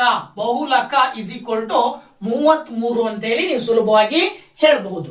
ಓಕೆನಾ? ಸೊ ಇದು ಮೋಡ್ ಕಂಡುಹಿಡಿತಕ್ಕಂತ ವಿಧಾನವನ್ನ ಈ ಒಂದು ವಿಡಿಯೋದಲ್ಲಿ ತಿಳಿಸ್ಕೊಟ್ಟಿದ್ದೀನಿ. ಓಕೆ, ನೆಕ್ಸ್ಟ್ 31ನೇ question word problem. So word problem ಏನ್ ಹೇಳ್ತಾ ಇದೆ? 2 persons A and B start the same type of work at the same time separately. B takes 3 days less than A to complete that work. If they work for 4 more days, then the product of their working days will be equal to 130. Find the number of days taken by the persons A and B to complete the work separately ಅಂತ ಕೇಳಿದ್ದಾರೆ. Question ನೋಡಿ ಏನ್ ಹೇಳ್ತದೆ? A ಮತ್ತೆ B ಅಂತಕ್ಕಂಥ ಇಬ್ಬರು ವ್ಯಕ್ತಿಗಳಿದ್ದಾರೆ. ಆ ಇಬ್ಬರು ವ್ಯಕ್ತಿಗಳು ಒಂದೇ ಕೆಲಸವನ್ನ ಬೇರೆ ಬೇರೆ ವಿಧದಲ್ಲಿ ಏಕಕಾಲದಲ್ಲಿ ಸ್ಟಾರ್ಟ್ ಮಾಡ್ತಾರೆ. ಒಂದೇ ವಿಧದ ಕೆಲಸವನ್ನ ಏಕಕಾಲದಲ್ಲಿ ಪ್ರತ್ಯೇಕವಾಗಿ ಕೆಲಸವನ್ನ ಆರಂಭಿಸ್ತಾರೆ. ಆ ಕೆಲಸವನ್ನ ಪೂರ್ಣಗೊಳಿಸಲು ಬಿ ಏನ್ ಮಾಡ್ತಾನೆ ಅಂದ್ರೆ ಎಗಿಂತ 3 ದಿನ ಕಡಿಮೆ ಸಮಯವನ್ನ ತೆಗೆದುಕೊಳ್ತಾನೆ. ಹಾಗೇನೆ ಇನ್ನೂ 4 ದಿನ ಅವ್ರು ಏನಾದ್ರೂ ಹೆಚ್ಚು ಕೆಲಸ ಮಾಡಿದ್ರು ಅಂತ ಹೇಳಿದ್ರೆ ಅವರಿಬ್ಬರ ಕೆಲಸಗಳ ಗುಣಲಬ್ಧ, ಕೆಲಸ ಮಾಡಿದ ದಿನಗಳ ಗುಣಲಬ್ಧ 130ಕ್ಕೆ ಸಮ ಆಗಿರುತ್ತೆ. ಹಾಗಾದ್ರೆ ಎ ಮತ್ತು ಬಿ ವ್ಯಕ್ತಿಗಳು ಪ್ರತ್ಯೇಕವಾಗಿ ಆ ಕೆಲಸವನ್ನ ಪೂರ್ಣಗೊಳಿಸಲು ತೆಗೆದುಕೊಂಡ ದಿನಗಳ ಸಂಖ್ಯೆಯನ್ನ ಕಂಡು ಹಿಡಿಯಿರಿ ಅಂತಕ್ಕಂಥದ್ದು ಕ್ವಶನ್ ಇದೆ. ಸೊ ಈ ಕ್ವಶನ್ ಅನ್ನ ನಾವು ಹೇಗೆ ಸಾಲ್ವ್ ಮಾಡೋದು ಅಂತಕ್ಕಂಥದ್ದನ್ನ ನೋಡೋದಾದ್ರೆ, ಸೊ ಈ ಕ್ವಶನ್ ಗೆ ಆನ್ಸರ್ ನ ಹೇಳ್ಬೇಕು ಅಂತ ಹೇಳಿದ್ರೆ ಮೊದಲು ನಾವು ಕೊಟ್ಟಿರ್ತಕ್ಕಂತ ಸ್ಟೇಟ್ಮೆಂಟಿನ ಆಧಾರದ ಮೇಲೆ let the number of days taken by A, ಆ ಕೆಲಸವನ್ನ ಪೂರ್ಣಗೊಳಿಸಲು ಎ ಅಂತಕ್ಕಂಥ ವ್ಯಕ್ತಿ ತೆಗೆದುಕೊಳ್ಳುವ ಸಮಯವನ್ನ ಎಕ್ಸ್ ಅಂತ ತಗೊಳ್ಳೋಣ. ಅದೇ ರೀತಿ then B takes time to complete work X minus 3 ಅಂದ್ರೆ ಬಿ ಅನ್ನೋನು ಎಕ್ಸ್ ಎ ಅಂತಕ್ಕಂಥವ್ನು ಎಷ್ಟು ಟೈಮ್ ತಗೊಳ್ತಾನೋ ಅದಕ್ಕಿಂತ 3 ದಿನ ಮುಂಚೆ ಕೆಲಸ ಮುಗಿಸ್ತಾನೆ. ಹಾಗಾಗಿ ಅದನ್ನ ಎಕ್ಸ್ ಮೈನಸ್ 3 ಅಂತ ತಗೊಳ್ಳೋಣ. ಈಗ ಇನ್ನೊಂದು ಏನ್ ಹೇಳ್ತಾರೆ ಅವರು ಅಂದ್ರೆ, ಸಪೋಸ್ ಅವ್ರಿಬ್ರು 4 ದಿನ ಎಕ್ಸ್ಟ್ರಾ ಕೆಲಸ ಮಾಡಿದ್ರಪ್ಪ ಅಂತ ಅಂದ್ರೆ ಮಾಡಿರುವಂತ ಒಟ್ಟು ಕೆಲಸದ ದಿನಗಳ ಸಂಖ್ಯೆ ಏನಾಗತ್ತೆ, ಎಕ್ಸ್ ಪ್ಲಸ್ 4 ಆಗತ್ತೆ. ಅದೇ ರೀತಿ ಬಿ ನ ಒಟ್ಟು ದಿನಗಳ ಸಂಖ್ಯೆ ಎಕ್ಸ್ ಮೈನಸ್ 3ಕ್ಕೆ 4 ಕೂಡಿದ್ರೆ ಎಕ್ಸ್ ಪ್ಲಸ್ 1 ಬರುತ್ತೆ. ಇವೆರಡರ ಗುಣಲಬ್ಧವು 130 ಅಂತ ಗಿವನ್ ಸ್ಟೇಟ್ಮೆಂಟ್ ಅಲ್ಲಿ ಕೊಟ್ಟಿದ್ದಾರೆ ಅವರು. ಅದರ ಆಧಾರದ X plus 4 into X plus 1 is equal to 130 ಅಂತ ತಗೊಂಡು ಇದನ್ನ ಕ್ವಾಡ್ರಾಟಿಕ್ ಈಕ್ವೇಶನ್ ವರ್ಗ ಸಮೀಕರಣದ ಆದರ್ಶ ರೂಪಕ್ಕೆ ಬರ್ಕೊಂಡು ಫ್ಯಾಕ್ಟರೈಸೇಷನ್ ಮೆಥಡ್ ಅನ್ನ ಮಾಡಿದ್ರೆ ನಿಮಗೆ ಇದಕ್ಕೆ ಆನ್ಸರ್ ಸಿಗುತ್ತೆ. ಓಕೆನಾ? ಸೊ ನೋಡಿ, ಇಲ್ಲಿ ಎಕ್ಸ್ ಇಂಟು ಎಕ್ಸ್ ಮಾಡಿದ್ರೆ ಎಕ್ಸ್ ಸ್ಕ್ವೇರ್ ಬರುತ್ತೆ, ಪ್ಲಸ್ ಎಕ್ಸ್ ಇಂಟು 1 ಮಾಡಿದ್ರೆ ಎಕ್ಸ್ ಬರುತ್ತೆ. ಹಾಗೇನೆ 4 ಇಂಟು ಎಕ್ಸ್ ಮಾಡಿದ್ರೆ 4x ಬರುತ್ತೆ, ಪ್ಲಸ್ 4 ಇಂಟು 1 ಮಾಡಿದ್ರೆ 4, ದಟ್ ಈಸ್ ಈಕ್ವಲ್ ಟು 130. ಸ್ವಲ್ಪ ನೀವು ಅಬ್ಸರ್ವ್ ಮಾಡಿದ್ರೆ ಇಲ್ಲಿ ಎಕ್ಸ್ ಸ್ಕ್ವೇರ್ ಪ್ಲಸ್ 4 ಇಂಟು 4 ಮತ್ತೆ ಎಕ್ಸ್ ಅನ್ನ ಆಡ್ ಮಾಡಿದ್ರೆ 5x ಪ್ಲಸ್ 4, 130ನ ಈ ಕಡೆ ತಗೊಂಡ್ಬಂದ್ರೆ ಮೈನಸ್ 130 ಆಗುತ್ತೆ, ದಟ್ ಈಸ್ ಈಕ್ವಲ್ ಟು 0. ಮುಂದಿನ ಹಂತದಲ್ಲಿ X square plus 5x minus 126 ಅಂತ ಬರೀಬಹುದು. ಇದನ್ನ ಇದು ಕ್ವಾಡ್ರಾಟಿಕ್ ಈಕ್ವೇಶನ್ ಇನ ಸ್ಟ್ಯಾಂಡರ್ಡ್ ಫಾರ್ಮ್ ಅಲ್ಲಿ ಬರ್ಕೊಂಡಿದೀವಿ. ಈ ಸ್ಟ್ಯಾಂಡರ್ಡ್ ಫಾರ್ಮ್ ಅನ್ನ ಫ್ಯಾಕ್ಟರೈಸೇಷನ್ ಮೆಥಡ್ ಅಲ್ಲಿ ಸಾಲ್ವ್ ಮಾಡಬೇಕು. ಹೇಗೆ ಸಾಲ್ವ್ ಮಾಡೋದು ಅಂತಕ್ಕಂಥದ್ದನ್ನ ನೋಡಿದ್ರೆ ಮೈನಸ್ 126 ಅನ್ನ ತಗೊಂಡು 2 ಸಂಖ್ಯೆಯಾಗಿ ಸ್ಪ್ಲಿಟ್ ಮಾಡಬೇಕು. ನೀವು ಗುಣಿಸುವ 2 ಸಂಖ್ಯೆಗಳ ಪ್ರಾಡಕ್ಟ್ ಬಂದು ಮೈನಸ್ 126 ಬರಬೇಕು. ಕೂಡಿದ್ರೆ ಅಥವಾ ಕಳೆದ್ರೆ ಪ್ಲಸ್ 5 ಬರಬೇಕು. ಯಾವ್ದು ತಗೊಳ್ತೀರಾ ನೀವು? 14 ಇಂಟು 9 ಮಾಡಿದ್ರೆ 14 ಇಂಟು 9 ಮಾಡಿದ್ರೆ 126 ಬರುತ್ತೆ. ದೊಡ್ಡ ಸಂಖ್ಯೆಗೆ ಚಿಹ್ನೆ ಮೈನಸ್ ಅನ್ನ ತಗೊಂಡು, ಸರಿ, ಚಿಕ್ಕ ಸಂಖ್ಯೆಗೆ ಚಿಹ್ನೆ ಮೈನಸ್, ದೊಡ್ಡ ಸಂಖ್ಯೆಗೆ ಚಿಹ್ನೆ ಪ್ಲಸ್ ತಗೊಂಡ್ರೆ 14ರಲ್ಲಿ 9 ಕಳೆದ್ರೆ 5 ಅಂತ ನೀವು ಸುಲಭವಾಗಿ ಹೇಳಬಹುದು. So X square plus 5x minus 126 ಅನ್ನ ಯಾವ ರೀತಿ ಬರ್ಕೊಳ್ತೀರಾ ನೋಡಿ, ಇಲ್ಲಿ ಎಕ್ಸ್ ಸ್ಕ್ವೇರ್ ಪ್ಲಸ್ 5x ಬದಲಾಗಿ 14x minus 9x minus 126 is equal to 0 ಅಂತ ಬರ್ಕೊಳ್ತೀರಾ. ಈಗ ಇವೆರಡು ಒಂದ್ ಗ್ರೂಪ್, ಇವೆರಡು ಒಂದ್ ಗ್ರೂಪ್. ಸೊ ಇವೆರಡರಲ್ಲೂ ಎಕ್ಸ್ ಕಾಮನ್ ಇದೆ, ಎಕ್ಸ್ ಪ್ಲಸ್ 14 ಉಳ್ಕೊಳ್ಳುತ್ತೆ. ಇವೆರಡರಲ್ಲೂ 9 ಕಾಮನ್ ಇದೆ, ಇಲ್ಲೂ ಕೂಡ 14 ಉಳ್ಕೊಳ್ಳುತ್ತೆ, ದಟ್ ಈಸ್ ಈಕ್ವಲ್ ಟು 0 ಅಂತ ಬರೀತೀರಾ. ಈಗ ಎಕ್ಸ್ ಪ್ಲಸ್ 14 ಅನ್ನೋದು ಒಂದು ಫ್ಯಾಕ್ಟರ್ ಆದ್ರೆ ಎಕ್ಸ್ ಮೈನಸ್ 9 ಅನ್ನೋದು ಒಂದು factor, that is equal to 0 ಅಂತ ತಗೊಳ್ರಿ. ಈಗ ಎಕ್ಸ್ ಪ್ಲಸ್ 14 ಅನ್ನ ಒಂದು ಬಾರಿ 0 ಅಂತ ತಗೊಳ್ರಿ. ಇನ್ನೊಂದು ಫ್ಯಾಕ್ಟರ್ ಎಕ್ಸ್ ಮೈನಸ್ 9 ಅನ್ನ ಈಕ್ವಲ್ ಟು 0 ಅಂತ ತಗೊಳ್ರಿ. ಎಕ್ಸ್ ಪ್ಲಸ್ 14 ನಲ್ಲಿ 14 ಆ ಕಡೆ ಕಳಿಸಿದ್ರೆ ಮೈನಸ್ 14 ಬರುತ್ತೆ, ಅಥವಾ ಮೈನಸ್ 9 ಆ ಕಡೆ ಹೋದ್ರೆ ಪ್ಲಸ್ 9 ಬರುತ್ತೆ. ನೀವು ಎಕ್ಸ್ ನ ಬೆಲೆಯನ್ನ 9 ಅಂತ ಕನ್ಸಿಡರ್ ಮಾಡಬೇಕು, ಪಾಸಿಟಿವ್ ವ್ಯಾಲ್ಯೂ ಬಂದಿರೋದ್ರಿಂದ. ಸೊ ದಟ್ ಅದರ ಅರ್ಥ ಏನು ಅಂದ್ರೆ, number of days taken by A, number of days taken by A ಎಷ್ಟು? 9. ಆ ಕೆಲಸವನ್ನ ಪೂರ್ಣವಾಗಿ ಮುಗಿಸಲು ಎ ತೆಗೆದುಕೊಳ್ಳುವ ಸಮಯ 9. ಗೊತ್ತಾಯ್ತಲ್ವಾ? ಎ ತೆಗೆದುಕೊಳ್ಳುವ ದಿನಗಳು ಅಂತ ಬರಿಬೇಕು. ಎ ತೆಗೆದುಕೊಳ್ಳುವ ದಿನಗಳು ಎಷ್ಟು ಬರ್ತದೆ? 9. ಅದೇ ರೀತಿ number of days taken by B ಎಷ್ಟು? ಎಕ್ಸ್ ಪ್ಲಸ್ 1 ಅಂತ ಹೇಳ್ತೀರಿ ನೀವು ಅಲ್ವಾ? ಎಕ್ಸ್ ಪ್ಲಸ್ 1, ಸರಿ, ಎಕ್ಸ್ ಮೈನಸ್ 3 ಅಂತ ತಗೊಂಡಿದೀವಲ್ವ ಪ್ರಾರಂಭದಲ್ಲಿ. ಸೊ ದಟ್ ಎಕ್ಸ್ ಮೈನಸ್ 3 ಮಾಡಿದ್ರೆ 9 minus 3 that is equal to ಎಷ್ಟು ಬರುತ್ತೆ? 9ರಲ್ಲಿ 3 ಅನ್ನ ಕಳೆದ್ರೆ 6. ಇದು ಬಿ ತೆಗೆದುಕೊಳ್ಳುವ ದಿನಗಳು ಅಂತೇಳಿ ಅರ್ಥ. ಅಂದ್ರೆ ಆ ಕೆಲಸವನ್ನ ಪೂರ್ಣಗೊಳಿಸಲು ಎ 9 ದಿನ ಟೈಮ್ ತಗೊಂಡ್ರೆ ಬಿ ಅಂತಕ್ಕಂಥ ವ್ಯಕ್ತಿ ಏನ್ ಮಾಡ್ತಾನೆ? 6 ದಿನ ಟೈಮ್ ಅನ್ನ ತೆಗೆದುಕೊಳ್ತಾನೆ ಅಂತ ಹೇಳಿ ಈ ಪ್ರಶ್ನೆಯ ಆಧಾರದ ಮೇಲೆ ಉತ್ತರ ಸಿಗ್ತಾ ಇದೆ ನಮಗೆ. ಓಕೆನಾ? ಇನ್ನ ಕ್ವಶನ್ ನಂಬರ್ 32 ಏನ್ ಹೇಳುತ್ತೆ? 3 fair coins are tossed simultaneously. Find the probability of getting the outcomes. Only 2 heads, at least 1 tail, all heads or all tails ಅಂತ ಕೊಟ್ಟಿದ್ದಾರೆ. ಅಂದ್ರೆ ಕುಂದಿಲ್ಲದ 3 ನಾಣ್ಯಗಳನ್ನ ಏಕಕಾಲದಲ್ಲಿ ಚಿಮ್ಮಲಾಗಿದೆ. ಓಕೆನಾ? ಆ 3 ನಾಣ್ಯಗಳನ್ನ ಚಿಮ್ಮಿದಾಗ 2 ಶಿರ ಮಾತ್ರ ಆಗಿರುವ ಸಂಭವನೀಯತೆ ಎಷ್ಟು, ಕನಿಷ್ಠ 1 ಪುಚ್ಚ ಆಗಿರುವ ಸಂಭವನೀಯತೆ ಎಷ್ಟು, ಮತ್ತೆ ಎಲ್ಲಾ ಶಿರ ಅಥವಾ ಎಲ್ಲಾ ಪುಚ್ಚಗಳು ಆಗಿರುವ ಸಂಭವನೀಯತೆ ಎಷ್ಟು ಅಂತ ಕೇಳಿದ್ದಾರೆ. ಇದ್ರ ಅರ್ಥ ಏನಪ್ಪಾ ಅಂತ ಅಂದ್ರೆ, ನಾವು 3 ಕಾಯಿನ್ಸ್ ಅನ್ನ ಟಾಸ್ ಮಾಡಿದಾಗ 3 ಕಾಯಿನ್ಗಳಲ್ಲಿ ಯಾವ ಕಾಯಿನ್ ಏನೇನ್ ಬೀಳುತ್ತೆ ಅನ್ನೋದ್ರ ಆಧಾರದ ಮೇಲೆ ಟೋಟಲ್ ನಂಬರ್ ಆಫ್ ಔಟ್ಕಮ್ಸ್ ಅನ್ನ ನಾವು ನೋಡ್ತಾ ಹೋದ್ರೆ ಹೆಚ್ಚು 3 ಹೆಡ್ ಬೀಳ್ಬಹುದು, ಮೊದಲೆರಡು ಹೆಡ್ 1 ಟೈಲ್ ಬೀಳ್ಬಹುದು, ಮೊದಲನೇದು ಹೆಡ್ ಉಳಿದೆರಡು ಟೈಲ್ ಬೀಳ್ಬಹುದು, 3 ಟೈಲ್ ಬೀಳೋ ಸಾಧ್ಯತೆ ಇದೆ. ಮೊದಲೆರಡು ಟೈಲ್ ಬಿದ್ದು 3ನೇದು ಹೆಡ್ ಬೀಳಬಹುದು, ಮೊದಲನೇದು ಟೈಲ್ ಬಿದ್ದು 2 ಇನ್ನು ಉಳಿದಿರೋ ಹೆಡ್ ಬೀಳ್ಬಹುದು, ಮೊದಲನೇದು ಹೆಡ್ ಇನ್ನು ಉಳಿದಿರೋ 2 ಟೈಲ್ ಬೀಳ್ಬಹುದು, ಅಥವಾ ಮೊದಲನೇದು ಟೈಲು, 2ನೇದು ಹೆಡ್, 3ನೇದು ಟೈಲು ಬೀಳೋ ಸಾಧ್ಯತೆನೂ ಕೂಡ ಇರುತ್ತೆ. ಗೊತ್ತಾಯ್ತಲ್ವಾ? ಸೊ ಈ ರೀತಿನಲ್ಲಿ ಒಟ್ಟಾರೆ ನಾವು ಕೌಂಟ್ ಮಾಡಿದಾಗ ಸುಮಾರು 8 ಔಟ್ಕಮ್ಸ್ ಬರ್ತಾವೆ. ಎಷ್ಟು ಟೋಟಲ್ ನಂಬರ್ ಆಫ್ ಔಟ್ಕಮ್ಸ್ ಎಷ್ಟು ಬರ್ತವೆ? 8. ಅದನ್ನ ನಾವು N(s) ಅಂತ ಕರಿತೀವಿ. ಈ ಒಟ್ಟು 8 ಔಟ್ಕಮ್ಸ್ ಅಲ್ಲಿ ಮೊದಲನೇ ಕ್ವಶನ್ ಹೇಳುತ್ತೆ ಓನ್ಲಿ 2 ಹೆಡ್ಸ್, ಕೇವಲ 2 ಹೆಡ್ ಗಳಿರುವ ಸಂಭವನೀಯತೆಗಳು ಎಷ್ಟು ಅಂತ ಕೌಂಟ್ ಮಾಡ್ರಿ ಅಂತೆ. ಅದ್ರ ಅರ್ಥ ಏನು? ಬರೀ 2 ಇರೋದನ್ನ ನೀವು ನೋಡ್ತಾ ಹೋದ್ರೆ ಇದು 1, ಆಮೇಲೆ ಬರೀ ಹೆಡ್ 2 ಇರೋದು ಇದೊಂದು 2, ಇಲ್ಲೊಂದಿದೆ. ಸೊ ಒಟ್ಟು 3 ಬರ್ತವೆ. ಸೊ 3 ಬರೀ 2 ಹೆಡ್ ಅನ್ನು ಹೊಂದಿರತಕ್ಕಂಥವಾದ್ರೆ ಅಲ್ಲಿಗೆ ಪಿ ಆಫ್ ಎ ನಾವು ಕಂಡುಹಿಡಿಬೇಕು ಅಂದ್ರೆ ಸೂತ್ರ ಬಳಸ್ತೀವಿ N(e)/N(s) ಅಂತ ಹೇಳಿ. ಅದರ ಆಧಾರದ ಮೇಲೆ N(a) ಅಂತ ಹೇಳಿದ್ರೆ 3 ಡಿವೈಡೆಡ್ ಬೈ N(s) ಅಂದ್ರೆ 8. ಮೊದಲನೇದಕ್ಕೆ ಆನ್ಸರ್ 2 ಶಿರ ಮಾತ್ರ ಆಗಿರುವ ಸಂಭವನೀಯತೆ 3/8 ಬರುತ್ತೆ. ಹಾಗೇನೆ ಎರಡನೇದು ಅಟ್ಲೀಸ್ಟ್ 1 ಟೈಲ್ ಅಂತ ಹೇಳ್ತಾರೆ, ಅಂದ್ರೆ ಕನಿಷ್ಠ 1 ಪುಚ್ಚ ಆಗಿರ್ಬೇಕು. ಅಟ್ಲೀಸ್ಟ್ 1 ಟೈಲ್ ಅಂದ್ರೆ ಅದರ ಅರ್ಥ 1 ಇರಬೇಕು ಅಥವಾ 1ಕ್ಕಿಂತ ಜಾಸ್ತಿ ಇದ್ರೂ ಕೌಂಟ್ ಮಾಡಬೇಕು. ಸೊ ಅಷ್ಟನ್ನು ಕೌಂಟ್ ಮಾಡೋದಾದ್ರೆ ಟೈಲ್ 1 ಇಲ್ಲೊಂದಿದೆ, ಇಲ್ಲೊಂದಿದೆ, ಇಲ್ಲೊಂದಿದೆ, ಇಲ್ಲೊಂದಿದೆ, ಇಲ್ಲೂ ಇದೆ, ಇಲ್ಲೂ ಇದೆ, ಇಲ್ಲೂ ಇದೆ. ಸೊ ಟೋಟಲಿ ನಿಮಗೆ 7 ಬಾರಿ ಟೈಲ್ ಬಂದಿದೆ. ಅಟ್ಲೀಸ್ಟ್ 1 ಅಂದ್ರೆ 1ಕ್ಕಿಂತ ಜಾಸ್ತಿ ಇದ್ರೂ ತೊಂದರೆ ಇಲ್ಲ, ಅಟ್ಲೀಸ್ಟ್ 1 ಆದ್ರೂ ಇರಬೇಕು. ಅಂದ್ರೆ ಒಟ್ಟು 7 ಟೈಲ್ಸ್ ಇದಾವೆ. ಸೊ 7 ಬಾರಿ ಟೈಲ್ಸ್ ಅಟ್ಲೀಸ್ಟ್ 1 ಬಾರಿನಾದ್ರೂ ಬಂದಿದೆ. ಹಾಗಾಗಿ ನೀವು ಇಲ್ಲಿ N(b)/N(s) ಅಂತ ಹೇಳಿದ್ರೆ 7/8 ಅಂತ ಹೇಳಿ ಬರೀತೀರಾ. That is the answer. ಇನ್ನು ನೆಕ್ಸ್ಟ್ N(c) ಅಂತ ಹೇಳಿದ್ರೆ ಮೂರನೇದು ಏನಪ್ಪಾ ಅಂದ್ರೆ ಎಲ್ಲಾ ಶಿರ ಅಥವಾ ಎಲ್ಲಾ ಪುಚ್ಚ ಆಗಿರ್ಬೇಕು. ಅಂದ್ರೆ ಆಲ್ ಹೆಡ್ಸ್ ಇರ್ಬೇಕು ಅಥವಾ ಆಲ್ ಟೈಲ್ಸ್. ಆಲ್ ಹೆಡ್ಸ್ ಮತ್ತೆ ಆಲ್ ಟೈಲ್ಸ್ ಬರೋದು 2 ಬಾರಿ, ಇಲ್ಲೊಂದು ಬಾರಿ ಮತ್ತೆ ಇಲ್ಲೊಂದು ಬಾರಿ.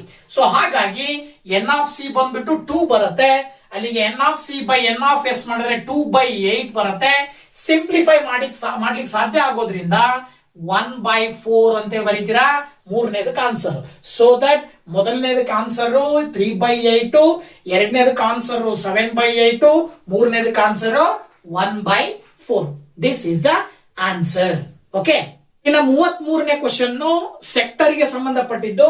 ಇನ್ the figure the area of the sector OAYB is 462 square centimeter. Find the length of the arc AYB if angle AOB is equal to 120 degree ಅಂತ ಕೊಟ್ಟಿದ್ದಾರೆ. ಚಿತ್ರವನ್ನು ಕೂಡ ಕೊಟ್ಟಿದ್ದಾರೆ. ಸೊ ಚಿತ್ರದಲ್ಲಿ OAYB ನಲ್ಲಿ ಈ ತ್ರಿಜ್ಯಾಂತರ ಖಂಡದ ಒಟ್ಟು ವಿಸ್ತೀರ್ಣ ಇದಿಷ್ಟು ವಿಸ್ತೀರ್ಣ ಬಂದು 462 ಸ್ಕ್ವೇರ್ ಸೆಂಟಿಮೀಟರ್ ಅಂತೆ. ಹಾಗೇನೆ AOB 120 ಡಿಗ್ರಿ ಕೊಟ್ಟಿದ್ದಾರೆ ಅಂದ್ಮೇಲೆ ಈ ಕಂಸ AYB ಕಂಸದ ಉದ್ದವನ್ನ ಕಂಡು ಹಿಡಿಯಿರಿ ಅಂತ ಕ್ವಶನ್. ಸೊ ಈ ಕಂಸದ ಉದ್ದ ಕಂಡುಹಿಡಿಬೇಕು ಅಂದ್ರೆ ಮೊದಲು ನಾವು ಸೆಕ್ಟರ್ ನ ಏರಿಯಾದ ಆಧಾರದ ಮೇಲೆ ತ್ರಿಜ್ಯದ ಉದ್ದವನ್ನ ಕಂಡುಹಿಡ್ಕೊಳ್ಬೇಕು. ಸೊ ತ್ರಿಜ್ಯದ ಉದ್ದವನ್ನ ಕಂಡುಹಿಡಬೇಕಾಗಿರೋದ್ರಿಂದ ಏರಿಯಾ ಆಫ್ ಸೆಕ್ಟರ್ ಅಂದ್ರೆ ತ್ರಿಜ್ಯಾಂತರ ಖಂಡದ ವಿಸ್ತೀರ್ಣದ ಸೂತ್ರ ಗೊತ್ತಿದೆ ನಮಗೆ. θ/360 ಇಂಟು πr². ಈ ಒಂದು ಬೆಲೆಯನ್ನ ಹಾಕಿದಾಗ 462 ಅವರೇ ಕೊಟ್ಟಿರೋದ್ರಿಂದ 462 ಇಸ್ ಈಕ್ವಲ್ ಟು θ ಅಂದ್ರೆ 120 ಡಿಗ್ರಿ ಡಿವೈಡೆಡ್ ಬೈ 360 ಇಂಟು π ಅಂದ್ರೆ 22/7 ಇಂಟು r².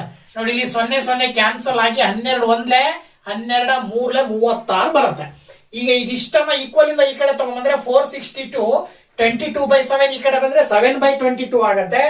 1/3 ಈ ಕಡೆ ಬಂದ್ರೆ 3 ಆಗತ್ತೆ. ಸೊ ಈಗ ನೀವು ಇದನ್ನ ಸಿಂಪ್ಲಿಫೈ ಮಾಡ್ತಾ ಹೋದಾಗ 22 ಇಂಟು 21 ಮಲ್ಟಿಪ್ಲೈ ಮಾಡಿದ್ರೆ 462 ಬರುತ್ತೆ. ದೆನ್ 21 ಇಂಟು 7 3 21 ಅಂತ ಬರ್ಕೊಳ್ಬಹುದು, ಅಥವಾ 21 ಆರ್ ಸ್ಕ್ವೇರ್ ಇರೋದ್ರಿಂದ ರೇಡಿಯಸ್ ಬಂದ್ಬಿಟ್ಟು 21 ಸೆಂಟಿಮೀಟರ್ ಬರುತ್ತೆ. ಸೊ ರೇಡಿಯಸ್ 21 ಸೆಂಟಿಮೀಟರ್ ಬಂತು ಅಂತ ಅಂದ್ಮೇಲೆ ಇದನ್ನ ಬಳಸ್ಕೊಂಡು ಲೆಂತ್ ಅನ್ನ ಕಂಡುಹಿಡಿಬೇಕು. ಲೆಂತ್ ಆಫ್ ಅನ್ ಆರ್ಕ್ ಕಂಸದ ಉದ್ದ ಕಂಡುಹಿಡಿಯುವಂತ ಸೂತ್ರ ಬಂದ್ಬಿಟ್ಟು θ/360 ಇಂಟು 2πr. ಸೊ θ/360 ಅಂದ್ರೆ θ ಅಂದ್ರೆ 120 degree divided by 360 into 2 into pi ನ ವ್ಯಾಲ್ಯೂ 22/7 ಇಂಟು ಆರ್ ಅಂದ್ರೆ ಮೇಲ್ಗಡೆ ಬಂದಿದೆ ನಿಮಗೆ 21. ನೋಡಿ ಇಲ್ಲಿ 120ರಿಂದ 360 ಭಾಗಾಕಾರ ಮಾಡಿದ್ರೆ ನಿಮಗೆ 3 ಬರುತ್ತೆ. 7ರಿಂದ 21 ಭಾಗಾಕಾರ ಮಾಡಿದ್ರೆ 3 ಬರುತ್ತೆ. 3 ಕ್ಯಾನ್ಸಲ್ ಮಾಡ್ತೀರಾ. ಇನ್ನ ಫೈನಲಿ ನಿಮಗೆ ಇಲ್ಲಿ ನೋಡಿ 7 3 21 ಬರುತ್ತವ. 3 ಕ್ಯಾನ್ಸಲ್ ಆಗತ್ತಾ. ಇನ್ನ ನೆಕ್ಸ್ಟ್ ಉಳಿದಿರೋದು ಸೊ 2 ಇಂಟು 22 ಮಾಡಿದ್ರೆ ನಿಮಗೆ 44 ಸೆಂಟಿಮೀಟರ್ ಬರುತ್ತೆ. This is the answer. So length of an arc ಕಂಡುಹಿಡಿಯಕ್ಕೆ ಕೇಳಿದ್ದಾರೆ. So that length of an arc ಬಂದು 44 ಸೆಂಟಿಮೀಟರ್ ಬರ್ತಾ ಇದೆ. ಓಕೆನಾ. ಇನ್ನ ನೆಕ್ಸ್ಟ್ 33ನೇ ಕ್ವಶನ್, ಅದೇ ಆಪ್ಷನ್ ಮತ್ತೊಂದು ಕೊಟ್ಟಿದ್ದಾರೆ. ಸೊ ಇಲ್ಲಿ ಏರಿಯಾ ಆಫ್ ಸೆಕ್ಟರ್ ಗೆ ಸಂಬಂಧಪಟ್ಟಿದ್ದು ಏನ್ ಕ್ವಶನ್ ಇದೆಯಪ್ಪ ಅಂತ ಹೇಳಿದ್ರೆ, the minute hand of a wall clock is 18 centimetre long. Find the area of swept by the minute hand in 35 minutes. Find the length of the arc formed by the sweep of the minute hand ಅಂತ ಕೊಟ್ಟಿದ್ದಾರೆ. ಅಂದ್ರೆ ಒಂದು ಗಡಿಯಾರದ minute hand ಇದೆಯಲ್ವಾ, ಈ ಗಡಿಯಾರದ minute ಹ್ಯಾಂಡಿನ length 18 centimetre ಇದೆಯಂತೆ. ಅದು ಸುಮಾರು 35 ನಿಮಿಷಗಳ ಕಾಲ ಸ್ವೆಪ್ಟ್ ಆದ್ಮೇಲೆ ಕವರ್ ಮಾಡಿದ ಮೇಲೆ ಅದು ಕವರ್ ಮಾಡಿದಂತ ಒಟ್ಟು ಏರಿಯಾವನ್ನ ಕಂಡುಹಿಡಿಯಿರಿ ಅಂತ ಕೇಳಿದ್ದಾರೆ. ಜೊತೆಗೆ ಆ 35 ನಿಮಿಷ ಕ್ರಮಿಸಿದ ನಂತರದಲ್ಲಿ ಇಲ್ಲಿ ಏನ್ ಫಾರ್ಮೇಶನ್ ಆಗತ್ತಲ್ಲ ಆರ್ಕಿನ ಲೆಂತ್ ಅನ್ನ ಕಂಡುಹಿಡಿಯಿರಿ ಅಂತ ಕೇಳಿದ್ದಾರೆ. ಸೊ ಇವೆರಡನ್ನ ಕಂಡುಹಿಡಿಬೇಕು ಅಂತ ಹೇಳಿದ್ರೆ ರೇಡಿಯಸ್ ಬಂದ್ಬಿಟ್ಟು 18 ಸೆಂಟಿಮೀಟರ್. ಇನ್ನ ಮೊದಲನೇದಾಗಿ ನಾವು ಇಲ್ಲಿ ಫಾರ್ಮೇಶನ್ ಆಗುವ ಕೋನವನ್ನ ಕಂಡುಹಿಡ್ಕೊಳ್ಬೇಕು. ಕೋನ ಎಷ್ಟಿರುತ್ತಪ್ಪ ಅಂತ ಹೇಳಿದ್ರೆ ಗಡಿಯಾರದ ಸೆಂಟರ್ ಪಾಯಿಂಟ್ ಇನ ಸುತ್ತ ಕೋನ 360 ಡಿಗ್ರಿ ಇರುತ್ತೆ.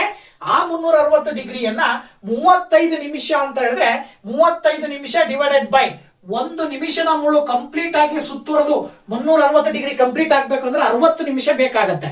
ಹಾಗಾಗಿ 60 ನಿಮಿಷವನ್ನ ತಗೊಂಡ್ರೆ 360 ಇಂಟು 35 ಡಿವೈಡೆಡ್ ಬೈ 60 ಮಾಡಿದ್ರೆ 0 ಕ್ಯಾನ್ಸಲ್ ಆಗತ್ತೆ. 6ರಿಂದ 36 ಭಾಗಾಕಾರ ಮಾಡಿದ್ರೆ 6 ಬರುತ್ತೆ. ಇನ್ನ 6 ಇಂಟು 35 ಗುಣಾಕಾರ ಮಾಡಿದ್ರೆ 210 ಡಿಗ್ರಿ ಬರುತ್ತೆ. ಸೊ ದಟ್ ಇದನ್ನ ಬಳಸ್ಕೊಂಡು area swept by minute hand, ಆ ಮಿನಿಟ್ ಹ್ಯಾಂಡ್ ಕವರ್ ಮಾಡುವ ಏರಿಯಾವನ್ನ ನಾವು ಸುಲಭವಾಗಿ ಕಂಡುಹಿಡಿಬಹುದು ಸೂತ್ರದ ಆಧಾರದ ಮೇಲೆ. θ/360 ಇಂಟು πr ಸ್ಕ್ವೇರ್ ಹಾಕ್ತಿವಿ. θ ಅಂದ್ರೆ 210 divided by 360 into 22/7 into 18 into 18. ನೋಡಿ ಇಲ್ಲಿ 0 ಕ್ಯಾನ್ಸಲ್ ಆಗತ್ತೆ. 21ರಿಂದ 36 ಭಾಗಾಕಾರ ಮಾಡಿದ್ರೆ ನೋಡಿ ಇಲ್ಲಿ 3 7 21, 3 1 3 2 7 ಕ್ಯಾನ್ಸಲ್ ಆಗತ್ತೆ. ನೆಕ್ಸ್ಟ್ 12ರಿಂದ 3 4 12, 3 6 18. ನೆಕ್ಸ್ಟ್ 2 2 4, 2 9 18, 2 3 6. ಸೊ ಇದಿಷ್ಟನ್ನ ಮಲ್ಟಿಪ್ಲೈ ಮಾಡಿದಾಗ 22 3 9 ಮಲ್ಟಿಪ್ಲೈ ಮಾಡಿದ್ರೆ 594 ಸ್ಕ್ವೇರ್ ಸೆಂಟಿಮೀಟರ್ ಬರುತ್ತೆ. ಇದು ಆ ಒಂದು ಮಿನಿಟ್ ಹ್ಯಾಂಡ್ ಕವರ್ ಮಾಡುವ ಏರಿಯಾ ಆಗಿರುತ್ತೆ, ವಿಸ್ತೀರ್ಣ ಆಗಿರುತ್ತೆ. ಇದ್ರ ಜೊತೆಗೆ ಏನ್ ಕೇಳಿದ್ದಾರೆ, ಲೆಂತ್ ಆಫ್ ಅನ್ ಆರ್ಕ್ ಕೇಳಿದ್ದಾರೆ. So length of an arc ಕಂಡುಹಿಡಿಯುವ ಸೂತ್ರ θ/360 ಇಂಟು 2πr ಅಂತ ಹೇಳ್ತೀವಿ. ಸೊ θ/360 ಇಂಟು 2πr ಗೆ ವ್ಯಾಲ್ಯೂ ಸಬ್ಸ್ಟಿಟ್ಯೂಟ್ ಮಾಡಿದ್ರೆ 0 ಕ್ಯಾನ್ಸಲ್ ಆಗಿ ಇಲ್ಲಿ 7 3 21, 3ರಿಂದ ಭಾಗಾಕಾರ ಮಾಡಿದ್ರೆ 3 12 ಬರುತ್ತೆ. ನೆಕ್ಸ್ಟ್ 2 6 ಬರುತ್ತೆ. 6 3 18 ಬರುತ್ತೆ. 22 ಮತ್ತು 3 ಗುಣಾಕಾರ ಮಾಡಿದ್ರೆ 66 ಸೆಂಟಿಮೀಟರ್ ಬಂತು. ಇದು ಲೆಂತ್ ಆಫ್ ಅನ್ ಆರ್ಕ್, ಕಂಸದ ಉದ್ದ. ಓಕೆನಾ. ಸೊ ಈ ಒಂದು ವಿಡಿಯೋದಲ್ಲಿ 3 ಅಂಕದ ಎಲ್ಲಾ ಕ್ವಶನ್ಸ್ ಅನ್ನ ಈ ಒಂದು ವಿಡಿಯೋದಲ್ಲಿ ನಿಮ್ ಜೊತೆ ಹಂಚಿಕೊಂಡಿದ್ದೀನಿ. ಮುಂದಿನ ವಿಡಿಯೋದಲ್ಲಿ 4 ಮತ್ತು 5 ಅಂಕದ ಪ್ರಶ್ನೆಗಳೊಂದಿಗೆ ಬರ್ತೀನಿ. ಅಲ್ಲಿ ತನಕ ವೇಟ್ ಮಾಡ್ತಾ ಇರಿ ಅಂತ ಹೇಳ್ತಾ thank you very much. Bye bye.